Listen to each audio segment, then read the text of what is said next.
Le yoga, en fait, c'est la pratique de certaines postures combinées à des respirations abdominales qui sont profondes et lentes.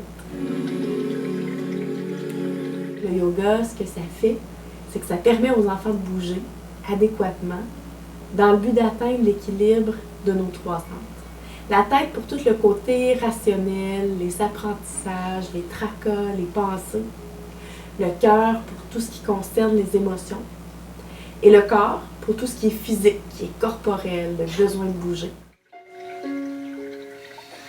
C'est un beau moment pour pratiquer leur équilibre, leur concentration, leur attention.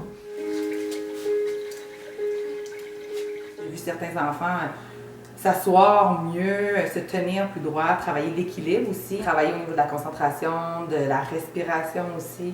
Puis en même temps, ça les amène à s'auto-contrôler, si on veut, pour se calmer, se détendre. Parce que je considère que les enfants, ils ont vraiment besoin de bouger beaucoup. Ils ont besoin de respirer, de s'arrêter. Puis je vois aussi une amélioration dans la coordination. Je trouve que ça a un effet sur le développement global et même la motricité fine. Les enfants leur demandent beaucoup à l'école de rester assis. Même si on est à la maternelle, on a des choses qui demandent d'être très concentrés, d'être présents.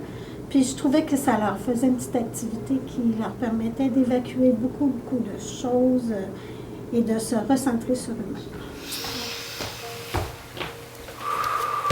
Je respire. Une dernière fois et je redescends.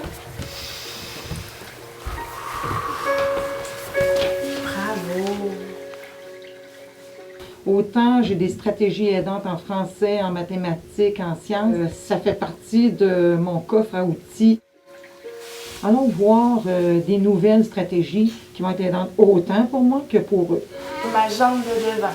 Tu es bien installé? J'inspire, j'élève mon long cou de girafe et je m'étire. Je respire. Donc, c'est un peu prendre du temps. Oui, on prend du temps dans notre programme qui est chargé. Oui, on prend du temps dans notre classe, mais c'est prendre du temps pour en gagner en bout de compte, parce que ça fait des apprentissages plus solides, puis les enfants sont plus disponibles. On inspire.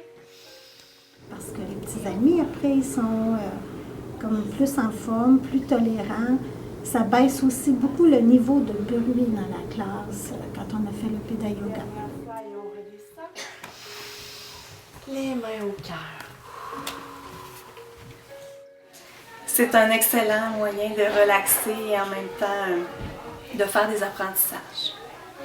Puis quand j'ai un oubli ou que je ne le fais pas, je vois les effets, là, je vois qu'il y a un petit manque là, quelque part. Je vois que les enfants sont un petit peu plus fébriles. Une belle chaleur parce que je me sens bien. Je me sens en sécurité. Je suis fière de moi d'avoir pris du temps pour moi, puis le temps de relaxer. Je vais prendre 3 grandes respirations et ouvrir les yeux. L'effet le plus positif que j'ai ressorti, c'est que les enfants eux-mêmes nommaient les effets positifs du yoga, donc ils se sentaient mieux. Ils ont beaucoup de difficultés à s'exprimer, à extérioriser leurs difficultés. Et là, ils le passent de façon physique et ça donne des éléments gagnants pour eux parce que si je ne suis pas capable de mettre des mots, ben, j'aurai des gestes et Mme Marielle a compris que moi, c'est plus facile pour moi de le démontrer que de le dire. Ça me détend. Merci. Ça me détend beaucoup, puis ça me fait du bien.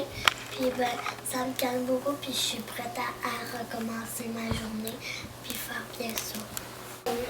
J'aime ça. Comme ça, Je me détends. et ça te détend. Je suis calme, ça me détend. Ça me donne de l'énergie. Ça te donne de la bonne énergie. Qu'est-ce qu'il y en a que tu veux montrer à maman? Ben, parce que j'étais contente d'apprendre ça. C'est la première fois que je faisais ça. D'accord. Ça fait du bien. J'aime ça faire du yoga. Mais ça m'amène que ça fait du bien au corps. OK. Puis à la tête.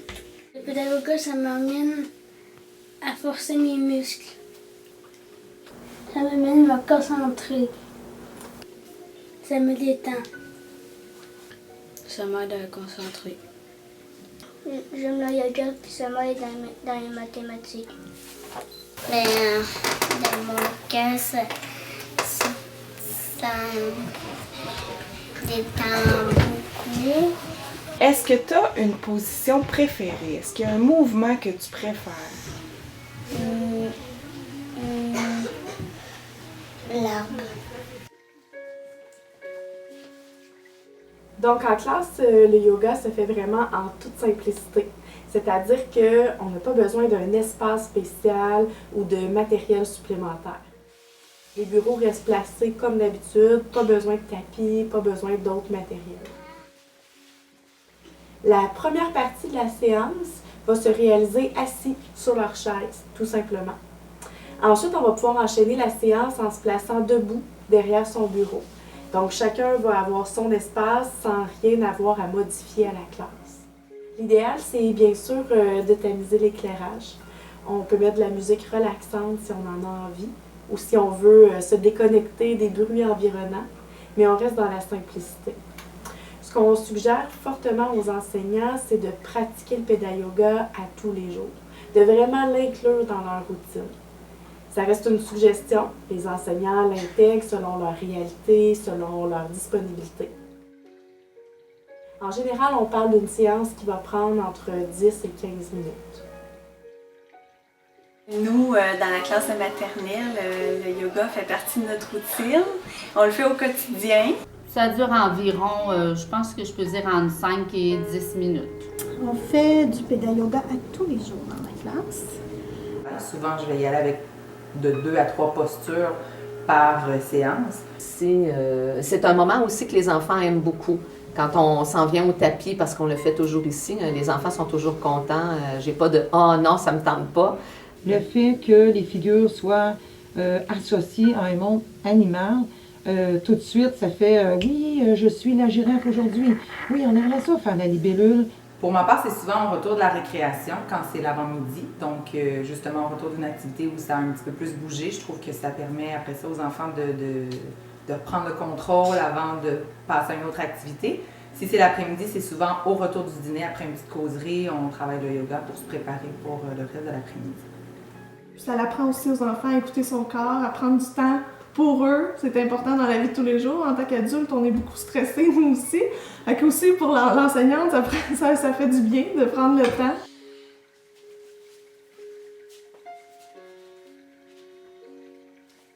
Dans notre société, la vie va vite. De façon générale, les gens ont beaucoup de choses à leur horaire. Les enfants ont peu de temps libre. Ils n'ont pas le temps de s'ennuyer ou de ne rien faire. Donc, de prendre du temps pour soi, en silence, à respirer, à se recentrer, c'est un moment peu commun. C'est un espace rare de nos jours.